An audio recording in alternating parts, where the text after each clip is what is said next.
Good morning students. चलिए next class में बात करेंगे। हम पढ़ रहे थे हनी बी के बारे में। इससे पहले आज वर्ल्ड फैमिली डे है, तो उसके बारे में थोड़ा सा कहना चाहूँगा कि जिस प्रकार की ये चल रही है महामारी, तो इसमें सभी अपना ध्यान रखें ज़्यादा से ज़्यादा। और एक महान हस्ती थी, आप सब जानते भी होंगे, मदर टेरेसा जी। उन्होंने एक लाइन की थी कि अगर आप विश्व शांति में अपना योगदान देना चाहते हैं, किसी भी प्रकार से विश्व शांति में अपना योगदान देना चाहते हैं, तो अपने परिवार से प्रेम कीजिए। यानी कि अगर आपकी फैमिली खुश है, आप उनके साथ खुश है, तो अपने आप शांति बनी रहेगी। और ज़्यादा से ज़्यादा ध्यान रखें, समय समय पे हाथ धोते रहें और मास्क वगैरह ज़रूर पहनें। चलिए बात करते हैं कोर्स की। तो कल हम पढ़ रहे थे हनी बी के बारे में, ठीक है। उसके बारे में हमने पढ़ा, इसके लाभ क्या हैं, प्लस उसके बारे में जो जनरल इन्फॉर्मेशन थी उसके बारे में हमने बात की। आज हम बात करेंगे इसकी सोशल लाइफ की, आइडेंटिफिकेशन की और इसकी लाइफ हिस्ट्री की। यानी कि सोशल लाइफ जो है इसकी, है ना, सामाजिक जीवन जो होता है,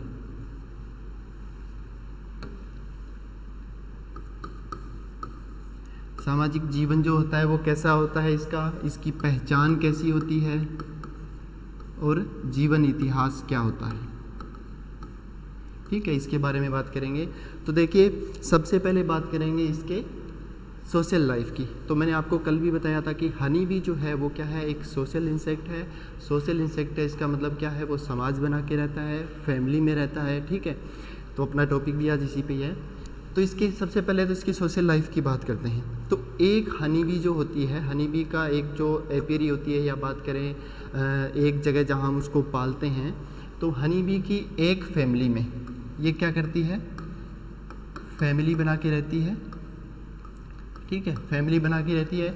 और एक फैमिली के अंदर बहुत सारी क्या होती है, कॉलोनीज होती है, ठीक है, कॉलोनीज होती है, बहुत सारी कॉलोनीज होती है। और उनसे क्या होती है, एक फैमिली बनती है। और एक फैमिली के अंदर क्या होती है, बहुत सारे हाइव्स होते हैं। यानी कि हाइव किसको बोलते हैं, जो छत्ता होता है मधुमक्खी का, है ना। तो बहुत सारे मधुमक्खी के छत्ते होते हैं एक फैमिली के अंदर, ठीक है। ये जनरल इन्फॉर्मेशन की बात कर रहे हैं। अब इसके बाद बात करें हनी बी के बारे में। तो हनी बी अगर एक फैमिली की बात करें, तो एक फैमिली के अंदर औसतन क्या होता है, 20,000 से 50,000 तक सदस्य होते हैं एक फैमिली के अंदर। हनी बी की एक फैमिली के अंदर 20,000 से 50,000 तक सदस्य होते हैं। और इसके अंदर क्या होता है, हमें पता है, सबसे पहले तो बात आती है क्वीन की, है ना। तो इसमें क्या होता है, सिर्फ एक क्वीन होती है, ठीक है, एक क्वीन होती है।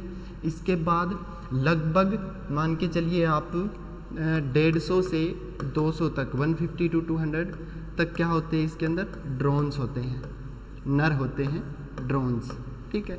इसके अलावा इस कॉलोनी में जितने भी बच गए वो सारे क्या होते हैं, वर्कर्स होते हैं, ठीक है, वर्कर्स, वो सारे क्या होते हैं, वर्कर्स होते हैं, ठीक है।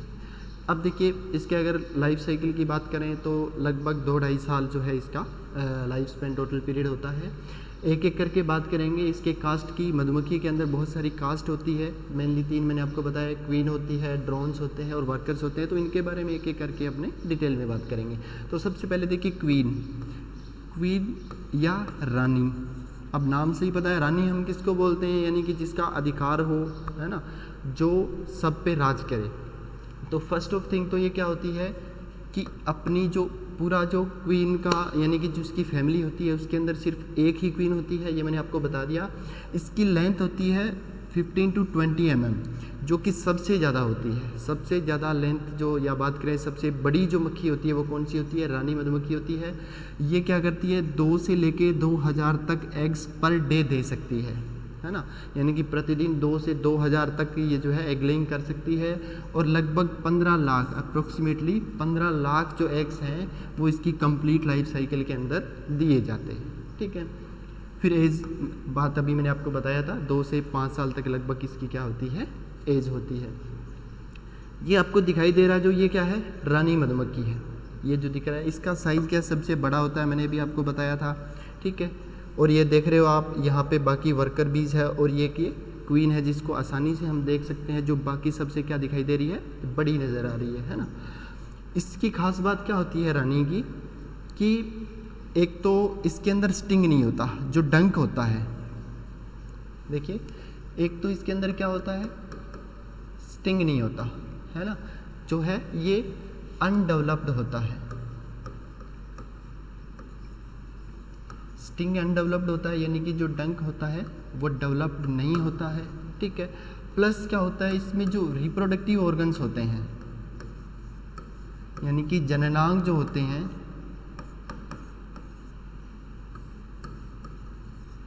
वो पूर्ण विकसित होते हैं, है ना, ये क्या होते हैं, फुली डेवलप्ड होते हैं, फुली डेवलप्ड होते हैं, यानी कि जो रिप्रोडक्टिव ऑर्गन है वो फुली डेवलप्ड होते हैं, और स्टिंग जो होती है वो अनडेवलप्ड होती है, यानी कि डंक नहीं होता है। प्लस क्या होता है, इसका उदर जो होता है या बात करें एब्डोमेन, वो गोल और सबसे जो है बाकी मक्खियों से बड़ा होता है। और इसका जो मेन काम जो होता है, अगर रोल की बात करें कि क्वीन जो होती है उसका रोल क्या रहता है, तो क्वीन का रोल क्या रहता है, सिर्फ एग लेइंग का रोल रहता है इसका सिर्फ एकमात्र काम होता है एग लेइंग, है ना, सिर्फ इसको अंडे देने होते हैं। ये क्या होती है, जैसे ही बसंत ऋतु या शीत ऋतु आती है उस समय क्या होता है कि एक न्यूक्चुअल फ्लाइट जिसको बोलते हैं, अभी बात करेंगे उसके बारे में, वो फ्लाइट करती है। उसके बाद ये क्या करती है, सिर्फ अपने जो छत्ते होते हैं, घर होता है, उसके अंदर रहती है, और जो है सेल्स बनी होती है, जो हेक्सागोनल सेल्स, उनके अंदर बस हर सेल में एक एक करके एग्स देती रहती है, और इसका सिर्फ काम जो होता है वो एग लेइंग का होता है। और इसका जो लालन पालन की बात करें या बात करें, इसको पोषण कौन प्रदान करता है, तो वो वर्कर बीज करते हैं। पोषण तो चाहे कोई भी कास्ट है, ड्रोन्स को भी वर्कर करते हैं, तो वर्कर ही करेंगे। तो इसको क्या है, भोजन देने का काम वर्कर करते हैं। और कभी ऐसा हो जाए कि मान लीजिए ये बीमार हो गई, या ये किल होने वाली है, या इसकी मृत्यु हो गई है, या फिर ये इस कंडीशन में है कि ये अब और ज़्यादा एग्स नहीं दे सकती, तो उस कंडीशन में क्या होती है, जो वर्कर बीज जो होती है वो क्या करती है, वर्कर बीज इसको छत्ते से बाहर कर देती है, इसको अपनी फैमिली से बाहर निकाल देती है। जो बाद में बची हुई जो एग्स होते हैं उनमें से जो फर्टाइल फीमेल जो होती है, या बात करें क्वीन डॉटर्स जो होती है, उनको क्या करती है, ये बाद में किसी एक को रॉयल जेली खिला के उसको क्या कर देती है, क्वीन का रूप दे देती है, और एक नई क्वीन का जन्म होता है, ठीक है। तो मेन इसका रोल जो होता है वो क्या होता है, एग लेइंग का होती है। और ये क्या करती है, जितनी भी इसके अंदर प्रोजेनी है, यानी कि जितने भी इसके अंदर एक बात करें हनी बी की फैमिली के अंदर जितने भी मेंबर्स होते हैं, सारे के सारे किसकी प्रोजेनी होती है, इसकी क्वीन की। तो इसलिए इसको क्या कहते हैं, क्वीन मदर या फिर रानी माता भी कहते हैं इसको, क्योंकि ये सबकी माता होती है, सबका जन्म इसी से हुआ होता है, एक छत्ते के अंदर या बात करें एक फैमिली के अंदर, तो इसको रानी माता भी कहते हैं, ठीक है। सेकंड देखिए, नेक्स्ट जो कास्ट है वो है ड्रोन, या जिसको नर भी बोलते हैं, ठीक है। इसका साइज मधुमक्खी से क्वीन से थोड़ा सा छोटा होता है, लार्ज आइज, बड़ी आंखें होती है, राउंड और ब्लैक एब्डोमेन होता है। और इसमें क्या होता है, रिप्रोडक्टिव ऑर्गन इसमें भी वेल डेवलप्ड होते हैं, और वैक्स ग्लैंड जो है, पोलन बास्केट और स्टिंग, ये सारे एब्सेंट रहते हैं, ठीक है। यानी कि रिप्रोडक्टिव ऑर्गन जो होते हैं वो इसके अंदर भी वेल डेवलप्ड होते हैं, और क्वीन के अंदर भी वेल डेवलप्ड होते हैं। स्टिंग क्वीन में भी नहीं होती, इसमें भी नहीं होती, इसमें भी वैक्स ग्लैंड और पोलन बास्केट जो पाई जाती है हाइंड लेग्स के ऊपर, वो नहीं होती है, ठीक है। तो ये ड्रोन, और ड्रोन की ये दिखाई दे रहा होगा आपको, ये क्या है, ड्रोन, ये वर्कर भी इससे बड़े होते हैं लेकिन क्वीन से छोटे होते हैं। अब इसका अगर बात करें कि रोल क्या है, तो सही मायने में इसका कोई रोल नहीं है। एक मधुमक्खी का जो छत्ता होता है या फैमिली होती है, उसके अंदर ड्रोन का कोई रोल नहीं होता, सिर्फ नक्चुअल फ्लाइट के दौरान मेटिंग में काम आता है। मेटिंग के बाद ये क्या होते हैं, लगभग इनकी 150 से 200 मैंने अभी आपको बताया था संख्या होती है, और ये ऐसे ही उसके अंदर बने रहते हैं। कभी मान लीजिए ऐसी कंडीशन आ गई, या डर्थ पीरियड की बात करें, या ग्रीष्मकालीन, या इसी समय जब मधुमक्खियों को भोजन नहीं मिल रहा हो, उस कंडीशन में क्या होता है कि मधुमक्खियाँ जो वर्कर बीज होती है उन्हें पता है कि इनको भोजन उन्हीं को देना होता है, और भोजन की अगर कमी हो तो उस कंडीशन में इनका काम तो वैसे ही नहीं होता कोई, तो वो क्या करती है, इन ड्रोन्स को हटा देती है, इन ड्रोन्स को अपनी फैमिली से बाहर कर देती है, ताकि इनको भोजन नहीं खिलाना पड़े, ठीक है। बाकी इनका कोई योगदान नहीं होता भोजन बनाने में, ये बस क्या है, उनके द्वारा जो दिया हुआ पोलन ग्रेन्स वगैरह है, नेक्टर है, उन्हीं को फीड करते रहते हैं। फिर देखिए नेक्स्ट है वर्कर बी। वर्कर बी जो सबसे इम्पोर्टेंट है, सबसे ज़्यादा जो रोल होता है ना, एक बात करें या फिर टोटली रोल जो इसी का रहता है एक फैमिली के अंदर मधुमक्खी की, ये क्या होता है, दरअसल ये स्टेराइल फीमेल होती है, स्टेराइल फीमेल्स होती है। अब स्टेराइल फीमेल्स का मतलब क्या हो गया, बंध्य मादा, यानी कि इनका जन्म तो किससे होता है, फर्टाइल एग से ही होता है, ठीक है। लेकिन जो इनको क्या किया जाता है बाद में वर्कर बीज के द्वारा, जो ओल्डर वर्कर बीज है वो जब इनको रॉयल जेली खिलाती है तो उस पर डिपेंड करता है कि वो क्वीन बनेगी या वर्कर बनेगा। नॉर्मली क्या होता है 2 से 3 दिन तक उनको रॉयल जेली खिलाई जाती है। अब रॉयल जेली अगर ज़्यादा समय तक खिलाई जाए, यानी कि उनको जिसको क्वीन बनाना है उसको वो क्या एक्स्ट्रा 3 से 4 दिन तक रॉयल जेली खिलाते हैं तो वो क्वीन में बदल जाती है, साइज़ उसका बड़ा हो जाता है। अगर इनको सिर्फ 2 से 3 दिन तक रॉयल जेली खिलाई जाए तो उस कंडीशन में क्या होता है, ये बंदे रह जाती है या फिर बात करें स्टेराइल रह जाती है और वर्कर का काम करती है, यानी कि ये एग लेइंग का काम नहीं कर सकती। लेकिन वर्कर्स सारे जो होते हैं वो क्या होते हैं, स्टेराइल फीमेल्स होती है। तो ये ध्यान रखना। और अब देखिए आपको डायग्राम से भी पता चल रहा होगा कि जो वर्कलोड जो रहता है एक फैमिली का, है ना, हनी बी की, वो सारा का सारा इन्हीं के ऊपर रहता है। टोटल भोजन का निर्माण करना और कैसे भोजन को लेके आना है, उसको मैनेज करना है, कैसे डिस्ट्रीब्यूट करना है, वो सारा का सारा काम जो होता है वो वर्कर का होता है। ये देख लीजिए ये वर्कर भी है। और एक चीज़ मैंने अभी आपने बात की थी, हमने पोलन बास्केट किया ना, तो ये आपको दिखाई दे रही होगी येलो कलर का, है ना, ये क्या है, पोलन बास्केट है। पोलन बास्केट है ना, इसमें क्या करती है मधुमक्खी, जो इसके पोलन्स वगैरह कलेक्ट करती है जब फोरेजिंग के लिए जाती है। फोरेजिंग किसको बोलते हैं, जो भोजन वगैरह इकट्ठे करने की जो प्रोसेस होती है उसको क्या बोलते हैं, फोरेजिंग। तो उस दौरान क्या करती है, पोलन ग्रेन्स जो होते हैं उनको इसके अंदर भर लेती है वो, यानी कि इसमें खांच बनी होती है, अंदर की तरफ ग्रूव बना होता है, तो ये पोलन को क्या करती है, इसके अंदर भर लेती है। तो इसको पोलन बास्केट, और इसको दूसरा नाम जो है कॉर्बिकुला भी कहते हैं, इसको कॉर्बिकुला भी बोला जाता है। हाइंड लेग्स जो होती है, ये देखिए जो है 4 लेग, मिडिल लेग और हाइंड लेग, तो पीछे वाली जो टांगें होती है वहाँ पे ये जो है पाया जाता है। तो कॉर्बिकुला इसमें क्या करते हैं, ये पोलन वगैरह है उनको कलेक्ट करके लाती है अपने जो भी इनका होता है फैमिली वगैरह या जहाँ पे इनको रखे जाते हैं उन पे। अब देखिए फिर इसकी बात करें क्वालिटीज़ की या विशेषताएं, कि इसकी विशेषता क्या होती है।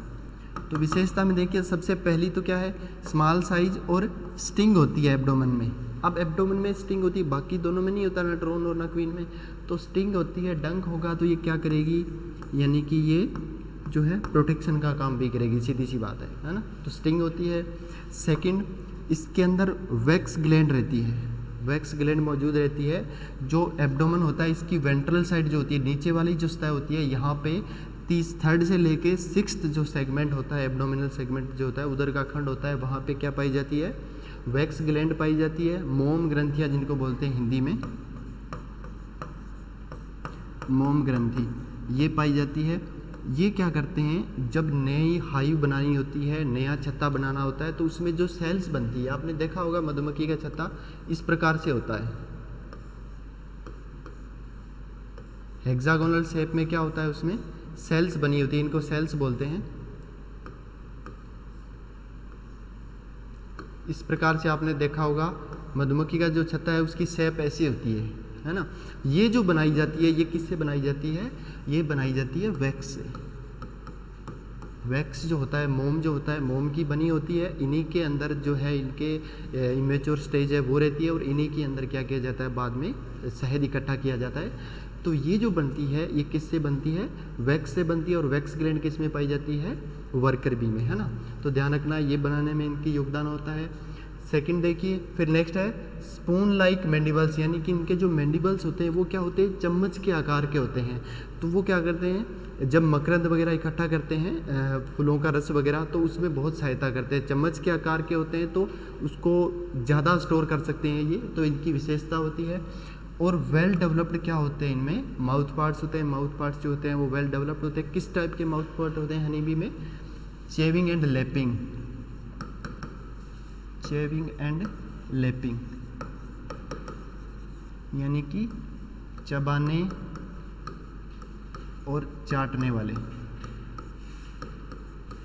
इस प्रकार के इसमें क्या होते हैं, मुखांग होते हैं। नेक्स्ट देखिए, hind legs are specified for pollen collection. अभी हमने बात की थी कि हाइंड लेग्स जो होती है वो क्या है, पोलन कलेक्शन के लिए स्पेसिफाइड होती है ना, और उनको क्या बोलते हैं, कॉर्बिकुला।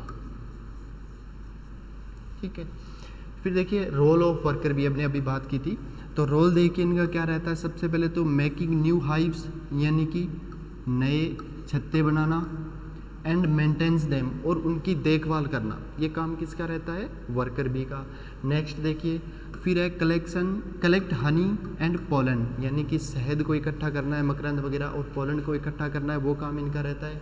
फिर है provide food to all members of hive, यानी कि इनके घर के अंदर जितने भी सदस्य हैं, इवन वो क्वीन हैं या फिर ड्रोन्स हैं, तो उनको भोजन देना और उनकी केयर करना, उनकी देखभाल करना, उनका पोषण करना किसका काम होता है, वर्कर बी का। फिर देखिए, प्रोटेक्ट हाइव फ्रॉम एनिमीज़, यानी कि शत्रुओं से अपनी जो हाइव है उसको सुरक्षा करना भी इन्हीं का काम होता है। इसी वजह से इनमें क्या होता है, एब्डोमेन जो होता है उसमें क्या पाया जाता है, स्टिंग पाया जाता है, जो उसमें हेल्प करता है। इसके अलावा एक चीज़ देखिए, इसका जो मेन काम जो होता है, मैं बात की थी कलेक्ट हनी एंड पोलन, यानी कि अल्टीमेटली क्या है, फॉरेजिंग। और फॉरेजिंग का मतलब क्या होता है कि जब वर्कर बीज जाती है अपने घरों से निकल के और बाहर से नज़दीक से कहीं भी जो पोलन वगैरह है, नेक्टर है, वो इकट्ठा करके लेके आती है, तो उसको क्या बोलते हैं, फॉरेजिंग। तो फॉरेजिंग इसमें क्या होता है, इनका जो ग्रुप है वो 2 भागों में बटा होता है। ठीक है, 2 भागों में बटा होता है। एक तो होता है सर्चर्स, ठीक है, जो यानी कि सर्च करते हैं कि फूड जो है वो कहाँ पे है। एक ग्रुप तो ये काम करेगा, और फिर ये क्या करेंगे, दूसरा जो ग्रुप होगा उसको ये क्या करेंगे, बताएंगे कि कहाँ पे फूड है, और वो उसको कलेक्ट करके लेके आती है, उनको बोलते हैं गैदर्स, है ना, जो इकट्ठा करने का काम करते हैं। तो इस प्रकार से इसको 2 भागों में जो है मेनली वो बांटा गया है। फिर देखिए, इसकी बात करते हैं, ये तीनों हमने कास्ट के बारे में बात कर ली। अब बात करते हैं इसके लाइफ हिस्ट्री के बारे में, जीवन इतिहास के बारे में। तो सिंपल सा है, देखिए जब भी शीत ऋतु आती है, शीत ऋतु आती है, या फिर बात करें जो बसंत ऋतु का समय होता है,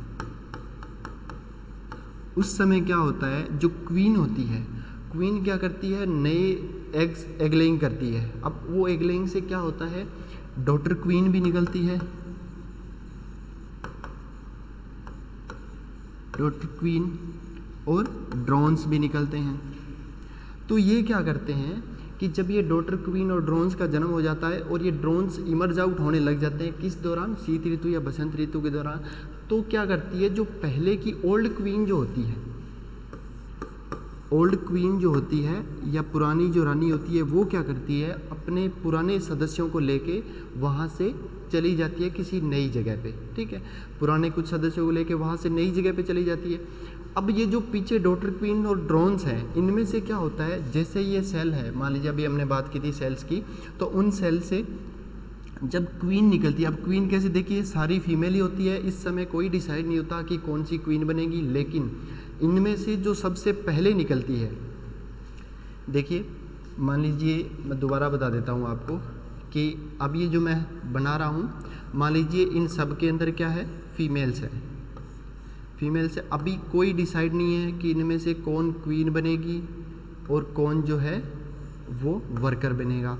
वो डिसाइड कैसे होता है, देखिए मान लीजिए इसमें भी एग है, ये सारे एग हैं, और इनसे क्या निकलेगी, अभी वह जो है फीमेल्स निकलेगी। अब वो डिसाइड कैसे होगा कि कौन सी क्वीन बनेगी, तो इनमें से जो सबसे पहले निकलती है, सबसे पहले जो इमर्ज होती है, वो क्या करती है, एक अलग प्रकार का साउंड प्रोड्यूस करती है।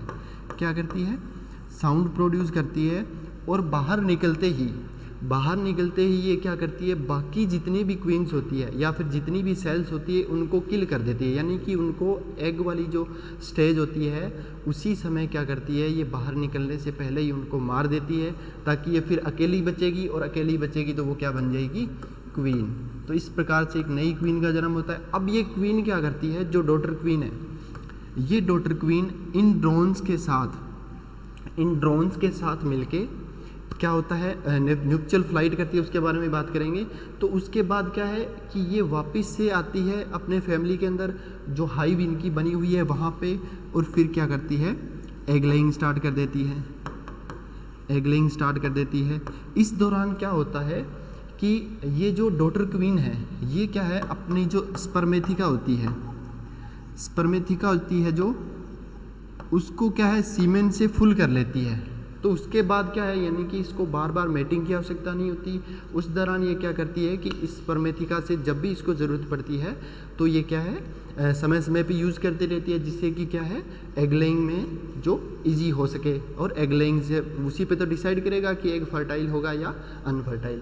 ठीक है, तो ये हो गया। इसके बाद क्या है, अब ये स्टार्ट कर देगी। इसी प्रकार इनका जो नया लाइफ साइकिल है वो चलता रहेगा, सिर्फ सेम सिस्टम होगा। वर्कर्स निकलेंगे, वो क्या करेंगे, बाहर से फूड वगैरह कलेक्ट करके लाएंगे, और अगर फूड की कमी है तो इन ड्रोन्स को क्या क्या कर दिया जाता है, हटा दिया जाता है इस ग्रुप से। तो ये इसकी सिंपल सी लाइफ हिस्ट्री है। अब इसके बारे में देखिए, नुप्चुअल फ्लाइट की अगर हम बात करें, ठीक है, नुप्चुअल फ्लाइट की बात करें तो ये फ्लाइट क्या होती है कि बसंत ऋतु या शीत ऋतु के समय, अभी हमने जो बात की थी, यानी कि स्प्रिंग सीजन जो होता है, उस दौरान क्या होता है, डॉटर क्वीन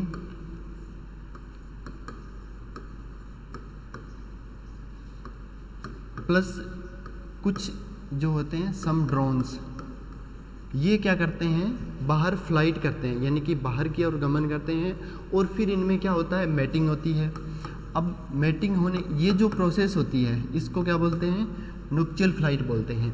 और क्वीन की ये एकमात्र फ्लाइट होती है, यानी कि क्वीन जो होती है सिर्फ अपने पूरे लाइफ साइकिल के अंदर सिर्फ एक ही बार बाहर जाती है इसी दौरान, और इसके बाद वो पूरे समय तक क्या रहती है, जो उसकी हाइव होती है उसके अंदर एग लेइंग करती रहती है और उसका कोई काम नहीं होता है।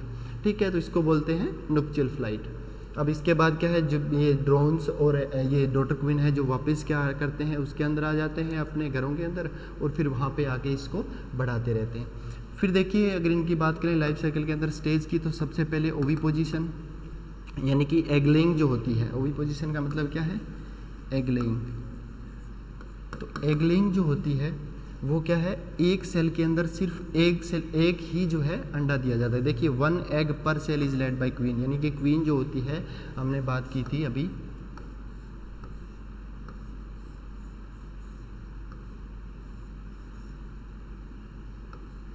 ये जो सेल्स बनाती है, पर सेल में क्या है, एक एग दिया जाता है। ठीक है, अब इसकी कैप जो होती है, ये सेल जो है, हम इसी को देख के आइडिया लगा सकते हैं कि किस में से ड्रोन निकलेगा, किस में से क्वीन निकलेगी और किस में से वर्कर निकलेंगे, क्योंकि एक स्पेसिफिक टाइप की होती है। देखिए, ड्रोन्स की जो सेल होगी ना, उसकी कैप जो है वो कॉन्वेक्स होगी, यानी कि ऊपर की ओर उठी हुई होगी, और उसके अंदर क्या होगा, एक सेंट्रल होल होगा, बीच में एक छोटा सा होल होगा। तो ये बताता है हमें कि इससे क्या निकलेंगे, ड्रोन्स निकलेंगे। एंड वर्कर और क्वीन की जो सेल कैप होती है वो फ्लैट होती है, यानी कि बिल्कुल सपाट होती है। लेकिन क्वीन की जो होगी वो क्या है, सेल थोड़ी सी बड़ी होती है, साइज उसका बड़ा होता है।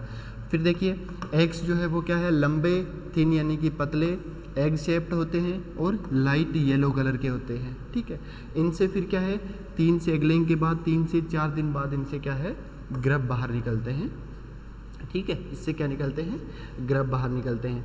अब ये जो फीमेल होती है ना, ये क्या करती है, एग लेइंग जब की जाती है तो इसके द्वारा नुप्चुअल फ्लाइट के बाद दोनों टाइप के एग्स दिए जाते हैं, बोथ टाइप ऑफ एग्स। अब बोथ टाइप का मतलब क्या है, यानी कि फर्टिलाइज्ड और अनफर्टिलाइज्ड, यानी कि इसके द्वारा फर्टिलाइज्ड और अनफर्टिलाइज्ड दोनों टाइप के जो है वो क्या दिए जाते हैं, एग्स दिए जाते हैं। लेकिन फर्टिलाइज्ड जो एग्स हैं इनसे क्या निकलेंगे, या तो डॉटर क्वीन निकलेगी या फिर वर्कर निकलेंगे। ठीक है, और अनफर्टिलाइज्ड जो एग्स होते हैं इनसे क्या निकलते हैं, ड्रोन्स निकलते हैं। हमेशा क्या निकलेंगे, ड्रोन्स। ठीक है, अब ये डॉटर क्वीन है और वर्कर है, ये इस पे डिपेंड करता है, इनको खिलाई जाने वाली जो रॉयल जेली है उस पर डिपेंड करता है कि कितने समय तक खिलाया जाए ताकि ये क्या है, क्वीन में बदलना है या फिर उनको वर्कर में रखना है। अगर कम खिलाएंगे तो ये क्या स्ट्राइल हो जाएगी और तो क्या बच जाएगी, जो है वर्कर बन जाएगी। अनफर्टिलाइज्ड एग्स ये होते हैं, उनसे क्या है सिर्फ ड्रोन्स निकलते हैं, नर बाहर निकलते हैं, तो ये दोनों टाइप के एग्स देते हैं। ठीक है, ये हो गया इसका ओवी पोजीशन। अब देखिए ये आपको दिखाई दे रहा होगा, यहाँ पे सेल्स हैं, मैं आपको दिखा देता हूँ। क्वीन की सेल की बात करें सबसे पहले तो देखिए ये जो है ये क्या है, क्वीन की सेल है, ये भी क्या है, एक क्वीन की सेल है ना, यानी कि साइज में बाकी से बड़ा होता है। वर्कर बीज जो है ये देखिए जितनी भी आपको बीच बीच में फ्लैट सेल्स दिखाई दे रही है, जितनी भी ये फ्लैट सेल्स जितनी भी है ये किसकी है, वर्कर बीज की है। ठीक है, और ड्रोन सेल्स की बात करें तो ये आपको उठी हुई जो दिखाई दे रही है, अपने हम ही बात की थी कॉन्वेक्स टाइप की, तो ये उठी हुई जो दिखाई दे रही है आपको, ये किसकी है, ड्रोन की सेल्स है ना। तो इस प्रकार आप किसी भी जो मधुमक्खी है उसके छत्ते को देख के आइडिया लगा सकते हो कि वो जो है उसमें से कौन सी सेल तो ड्रोन की है, कौन सी वर्कर की है और कौन सी जो है वो क्वीन की सेल हो सकती है। फिर देखिए नेक्स्ट है ग्रब स्टेज की बात करें तो ग्रब निकलने के बाद क्या होता है, ये देखिए लॉन्ग थिन पतले और लाइट येलो कलर के होते हैं ये भी। अब इनको क्या है, रॉयल जेली खिलाई जाती है 2 से 3 दिन तक बाय वर्कर बीज, यानी कि वर्कर बीज जो होती है वो इनको क्या करती है, 2 से 3 दिन तक क्या खिलाती है, रॉयल जेली खिलाती है। और उसके बाद रॉयल जेली को बंद करके इनको क्या खिलाते हैं, हनी और पोलन, यानी कि शहद और पोलन जो है वो खिलाती है। अगर ये 2 से 3 दिन की बजाय इनको ये क्या करती है, जिसको क्वीन बनाना होता है इनमें से उसको क्या करती है, आगे फिर 4 से 5 दिन तक क्या है, रॉयल जेली खिलाती है। इस दौरान क्या होता है, इसका साइज़ बढ़ के बड़ा हो जाता है और वो क्या बन जाती है, फर्टाइल क्वीन बन जाती है जो कि एग लेइंग का काम करती है। फिर देखिए 5 से 6 दिन बाद इन 5 to 6 days it is fully developed और किस में कन्वर्ट हो जाती है, प्यूपा में, यानी कि 5 से 6 दिन बाद इससे क्या बनता है, प्यूपा बनता है, नेक्स्ट स्टेज बनती है। अब देखिए प्यूपा स्टेज की बात करें, आफ्टर फुली डेवलप्ड, जब पूरी तरह डेवलप हो जाते हैं तो ये क्या करती हैं, अपने चारों ओर, मान लीजिए ये कोई बी है तो ये अपने चारों ओर क्या करती है, कोकून बना लेती है और उससे क्या है फिर 7 से 14 दिन बाद में क्या निकलता है, एडल्ट निकलता है। और एडल्ट की स्टेज की हमने बात कर ही ली कि एडल्ट में क्या क्या होंगे, या तो क्वीन होगी या ड्रोन होंगे या वर्कर होंगे, और वो कैसे बनते हैं उसके बारे में बात कर ली। ये टेबल देख लीजिए, इसमें क्या है, टाइम पीरियड दिया हुआ है। जैसे क्वीन की बात करें तो क्वीन एग पीरियड सबका सेम होता है 3 दिन। ग्रब पीरियड की बात करें तो क्वीन का 5 से 5.5 दिन और वर्कर का 5 से 6 दिन और ड्रोन्स का होता है 5 से 5.5 दिन। प्यूपल पीरियड इसका 7 से 7.5 दिन और इसका 10 से 11 दिन सबसे ज़्यादा होता है वर्कर का, और 5 से 5.5 दिन होता है ड्रोन्स का। और टोटल जो है, यानी कि एग से लेके प्यूपल पीरियड तक की बात करें तो टोटल सबसे ज़्यादा किसका होता है, ये ड्रोन्स का होता है, फिर वर्कर बी का और फिर क्वीन का। और इसके बाद में क्या है, एडल्ट निकलता है, जिनका लाइफ साइकिल क्या होता है, अगर बात करें कंप्लीट तो वो कितना होता है, 2 से 5 साल तक। Okay, thanks for watching, thank you.